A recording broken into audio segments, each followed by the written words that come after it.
Welcome to the Rare Earth Exchanges podcast, where power, politics, and the world's most coveted materials collide. Rare earth elements power the backbone of tomorrow's most critical technologies. With China dominating global production, the U.S. and its allies must align strategically to ensure a stable future. This urgency prompted tech entrepreneurs Daniel O'Connor and Dustin to launch Rare Earth Exchanges, a news and insight platform built to equip stakeholders and decision makers with the tools and intelligence needed to reduce dependency and build prosperous resilience. Let's get into it. Welcome back to the Rare Earth Exchanges podcast. You've got me and you've got Daniel. And this week, we're talking about some of the recent news that's been going on. But last week, we interviewed a very excited guy called Buz Barstow over at Cornell University. What'd you think of that conversation, Daniel? For me, I was so impressed with how genuinely excited and interested he was in the work that he's doing. It was, yes. Sorry. Keep going. Yeah. Sorry, I interrupted you. No, like it was refreshing to have someone that excited about that, because I think the things that he was getting involved in and what really gets him going, I was like, I don't know if I could be on your level.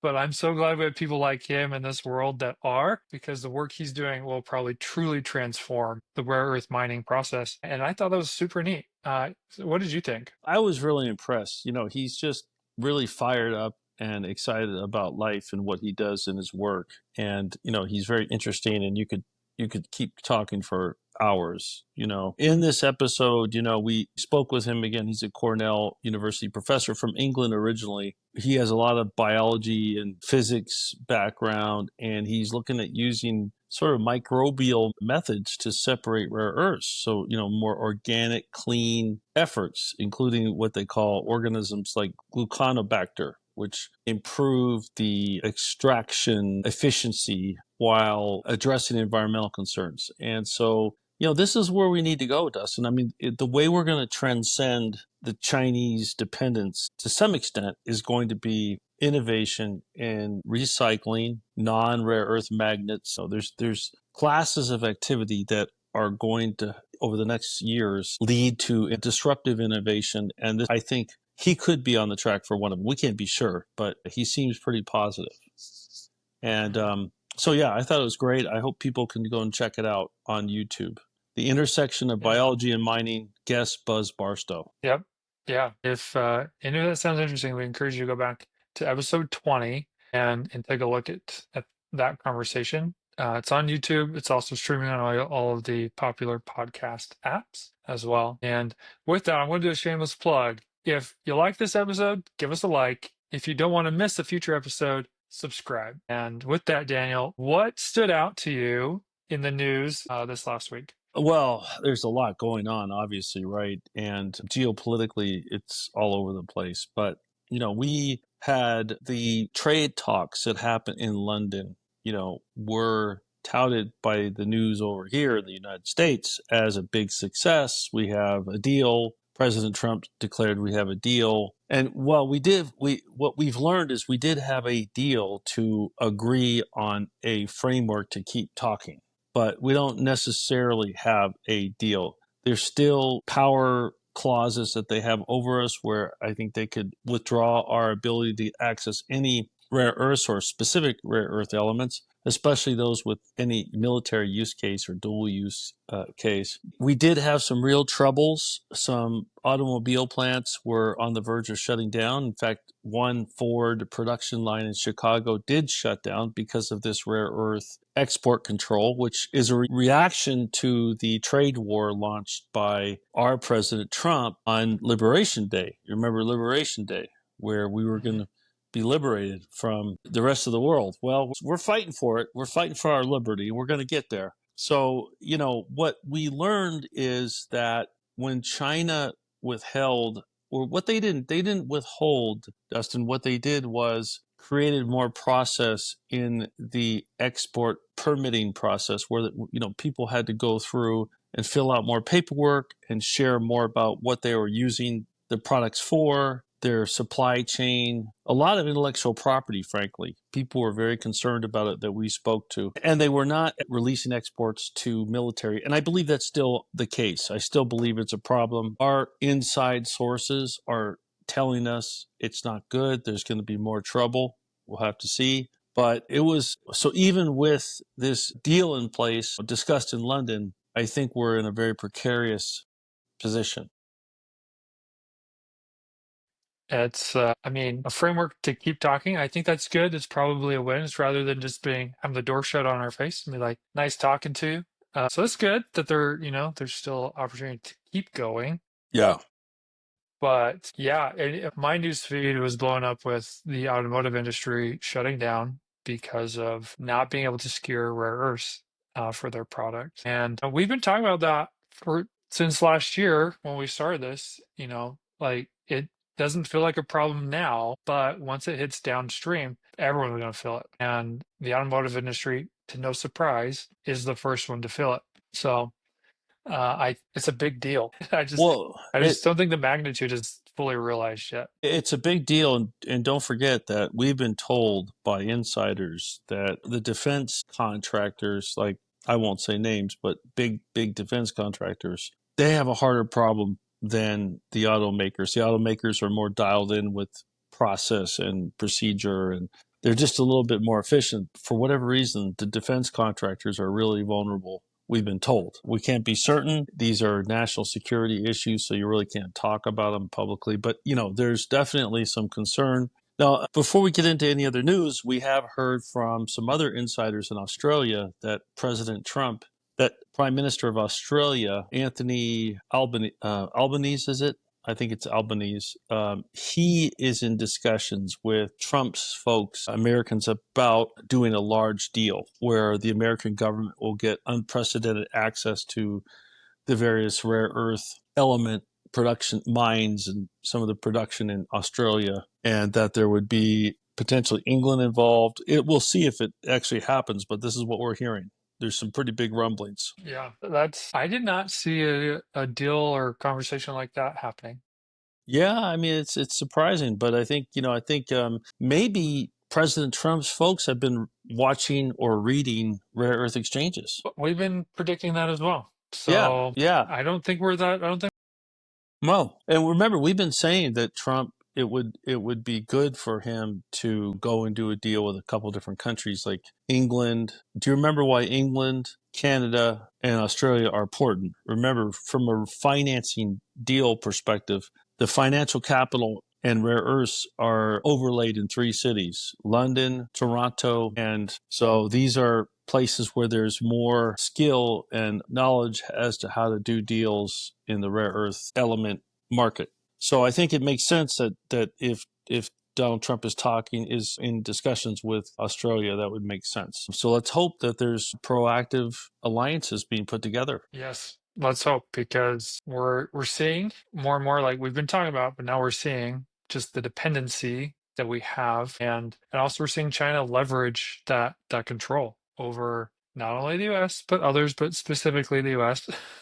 Yeah, yeah. And getting some of these processed rare earths out of there. Yes, I mean China has their problems, and they have debt problems with their real estate markets, and they have inequality problems, and they have localized problems. But again, it's all relative. Their industry is completely dialed in for scale, productivity, and cost. And remember, if they decide, they can say we're going to just lose money. We're going to flood the market with cheap earths and cheap magnets because we can. So it's Yep, and that's typical of Chinese business culture, right? To undercut competition is they call it like the gladiator approach. right. It's just the last man standing, whatever it takes, Yes. wins, right? Yeah. And I would not be surprised if China took that same mentality, that same approach that they do within their own borders and applied it to everyone else. And we actually kind of saw that at the start of the trade wars when they started broadcasting um, the real production, the real cost of product that we see here in the United States. Designer handbags for women that Yeah. sell for $30,000, they're selling for $1,000. and the warehouse, right? Yeah. So they tried to do that here, but with more effort and influence, I don't see why they couldn't do that Yeah. more. Yeah. So, Yeah. I know. I agree. So really interesting. So what other news do you want to get into? so we kind of touched briefly just that auto manufacturers are shutting down, right? Yes. Ford CEO Mm-hmm. confirmed that it was the rare earth. They couldn't get rare earth for their electric and hybrid vehicles as a byproduct of the tariffs. Yeah. And they were already complaining about the tariffs long before they had to shut down, but now it's kind of rubber to the road sort of thing right now is what we're seeing with them. Yes. So it'll be interesting to see the long-term impact to the automotive industry. You know, we saw similar things with COVID, shutdowns with manufacturing plants. Yeah. So we'll see how long this cascades um, into the future Mm-hmm. because you know because of COVID with the auto industry, they shut down, they canceled their orders for chips and things like that, and it just like was a whole mess. So Yes. it'll be interesting to see if this is a repeat of COVID 5 years ago. But I don't know if there's more to say on that other than just wait and see. Yeah. Yeah. I mean, we're tracking all this stuff daily. We're putting probably 10, 12 articles out a day. So, come to no matter what, come to Rare Earth Exchanges, because if you're interested in this topic, you're going to get an independent, critical view that allows, especially like retail investors, as an example, you need objectivity, right? Mhm. There's a lot of either misinformation or faulty information, or even just people that just don't want to speak the truth about what's going on. Absolutely. What else? What's out too? We got HiProMag out of the UK. Yeah, they had a breakthrough. I could talk about them. They had they're a magnet recycling entity, and they're developing what's called HPMS technology to recycle rare earth magnets with 95% recycled content. Now, remember, Dustin, only a couple percentage points of all magnet-based product are recycled today, so it's a long way to go. It's a lot to do still. But the company can demonstrate the ability to convert scrap metal, for example, from e-bikes, MRI units, and hard drives into high-grade sintered magnets. Potential game changer for Western rare earth supply chains, and the current scale remains limited, however, when compared to Chinese production. And this is all based on a technical bulletin that was released yesterday. HiProMag Limited, they're a subsidiary of Macango Resources, and they declared a major step in the rare earth recycling race with full integration from what they call scrap to magnet production. So instead of mine to production, scrap to production, because they're recycling. Okay. Mhm. Does that make sense to you? Yeah, that does make sense. So again, the company claims to now have produced sintered NdFeB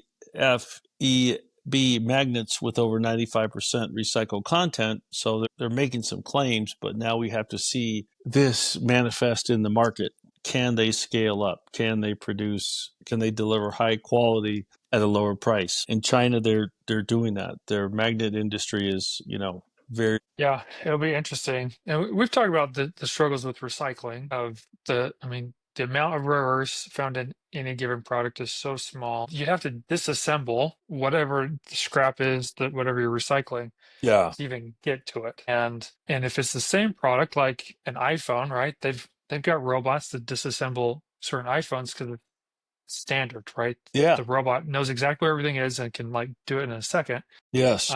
But how do you do that for a dozen different TV brands or speakers or EVs? Like everything's different.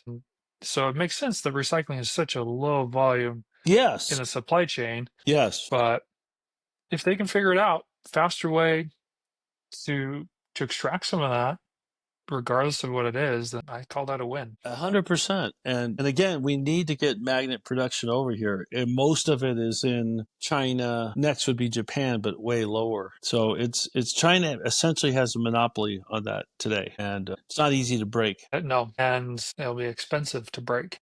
My goodness. My goodness. So, and here we are doing all this stuff, Dustin, out of the goodness and kindness of our heart. But we're trying to wake up America and all other people around the world that care about these matters. These Chinese companies are not playing around. They're not companies. They're actually tools of the state. I think that's the operative word, right? Yeah, Tools of the state. tools of the state. That's Yeah, right. and it's a very different approach. I probably can't stress that enough. Just it's the mentality, the approach is just so different than anything we've done here in the U.S. So Yes. it's I mean, it would make sense for someone here to like scratch your head and be like, I don't get it. Like, why? Well, they do business differently. Well, yeah.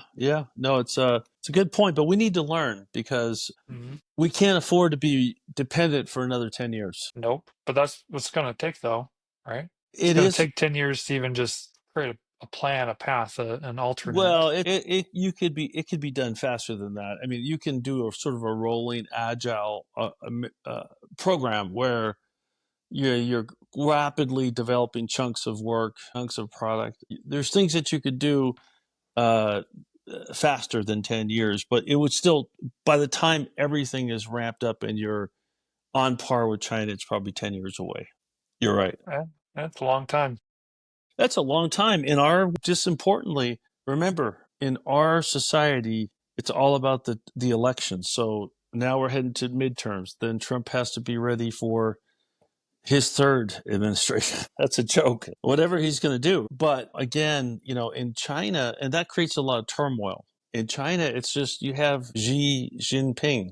That's who you have, and there's no choice. So There might be no choice, but there's continuity. And that, what I feel, is going to be a big missing part in moving forward with this because come midterms, the Trump administration is going to be distracted with the incumbent of the next administration and campaigning for them. And so, really, everything that Trump can do right now in this first year is probably about all we're going to get before the distractions from upcoming elections is really going to come in, and then we're going to have a new presidency and going to start all over again. And that lack of consistency is, what if the next president doesn't agree with having our own domestic rare earth supply chain? yeah, And yeah. right, what happens? It's it's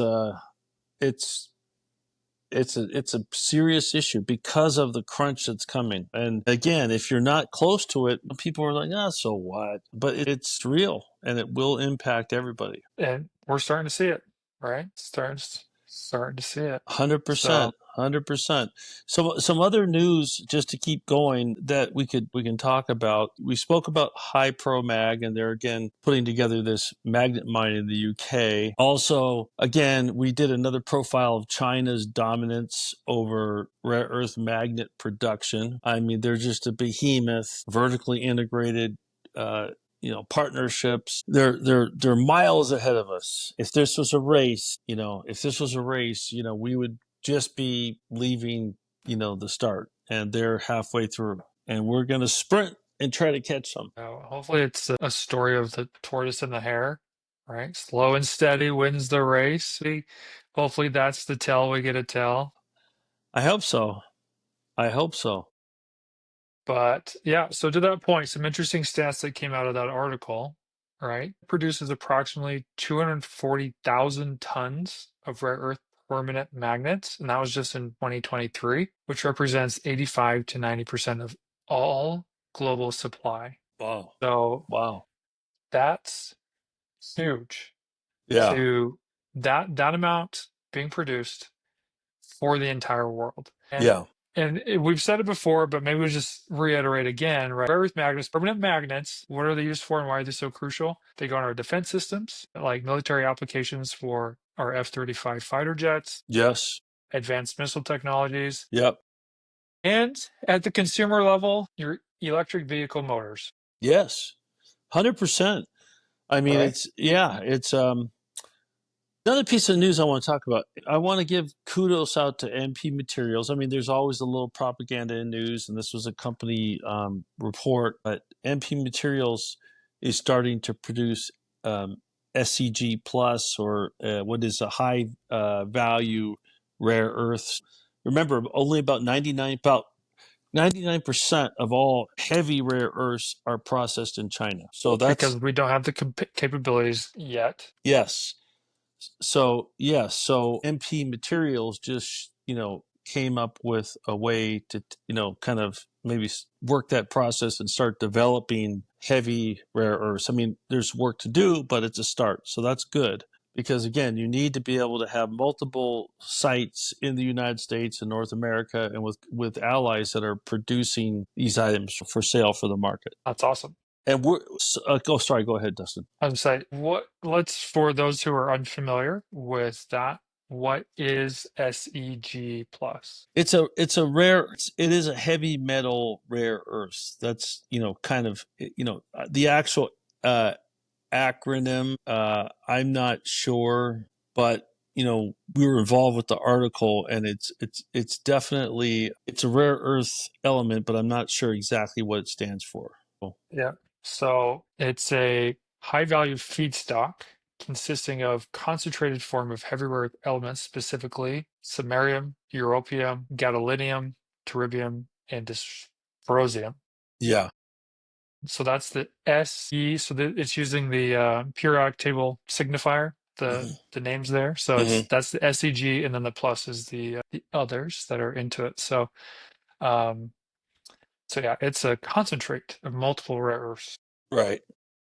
Right. So anyway, So yeah, so but that is a piece of good news that came out today. So that's really good, actually. And there's other news, but a lot of it is in China. There are the Communist Party that are meeting with these state-backed companies to make sure that they're all aligned. So it's clear that in China, the higher ups are basically trickling down the strategies so that the companies follow. And we often see when we translate these news stories, often they're talking about loyalty to the party discipline. It's very serious over there. We all get on each other's cases. One person's a Democrat, the other's a Republican. We're nothing. Okay. We're pretty mellow. Okay. Compared to, some of the things that, we're observing, elsewhere. So I think that, another piece of news to be on the lookout for. yeah. So a lot of interesting things are happening. A lot of things that we kind of foreshadowed over the last few months are starting to happen, right? From Chinese negotiations to downstream impacts with auto manufacturers. And I think it's just tip of the iceberg with some of that. Who knows the influence that others might have to maybe it's the initial impact, but we're starting to see it. We, And We are, yeah, Dustin. We've been calling this out. And one thing that maybe the U.S. government's doing, we just don't know yet, maybe they're formulating a real industrial policy around critical minerals and rare earth elements, because we've been calling that out for pretty much since we started this website several months ago. I see elements of that. I know that it's on President Trump's mind. I've been told that by people that know him. I think, but everything we've been doing has been the right thing to do. It's the truth. We're just calling out the truth. Sometimes we sound a little alarmist, but that's just the reality, Dustin. We are in trouble. This latest export control that China implemented stopped production in Chicago of Ford vehicles. So what does that tell you? it tells us that this is a much bigger deal than anyone probably realized. And so, yeah, so today, sure, it might sound a bit alarmist, like you said, but ignorance is not bliss in this situation, right? You can't put your head in the sand and just hope that it'll be fine, because I just don't think it will be. I think you're right. I mean, And I think you're right. And if honestly, if there's one thing that I would maybe convey, and this is would be to like the friends and family and other acquaintances that I have when we start talking about this stuff, is you can't, if you're going to point the finger, which some people really like to do, is you got to point in the right spot. You got to know where it's coming from, because it's not just one person. It's not the Trump administration on a bender, right? It's a byproduct of decades of decisions that have been made, not only politically, but from the capitalistic ventures of businesses in our country, right? Absolutely. So I think the more you're aware, the more you know where to point the finger and demand a fix should be made. Well, what we're doing, Dustin, we're tracking the growth of the ex-China rare earth market, meaning whether it's mining operations and the process that they go through, permitting, what have you, the regulatory compliance, to midstream, which is the separation, refining, the processing, to the downstream, which includes magnets and other products. Tracking, it's like 1,000 points of light. We're seeing different initiatives spring up around the country. So that's good. And we report on it every day. What's the biggest challenge, though? Remember, as long as we're taking a free market approach, in other words, hey, the market will take care of it.